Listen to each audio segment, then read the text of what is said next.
اش قال؟ وهو الذي فتح المغرب الأقصى وبلغ السوس والفائجة ورجع بالغنائم على طريق الصحراء. ولما بلغ الزاب اللي هو الجزائر، في الجزائر حاليا، اعترضته طوائف البربر برأي الكاهنة ديهية بنت ثابت القراوية صاحبة جبل أوراس، وذلك حين كتب لهم كسيل الأوربي الذي كان في ثقافهم، يعني في سجنهم، وأخبرهم أن جند العرب في غاية الضعف والفشل من تعب الطريق وثقل الغنائم.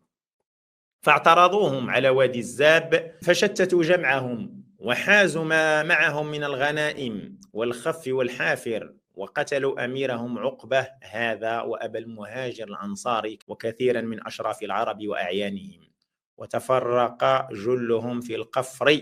وقام بأمر البربر كسلا الأوربي وطرد باقي العرب من أفريقيا، وهناك دفن عقبة وتيقول لك هنا رضي الله عنه.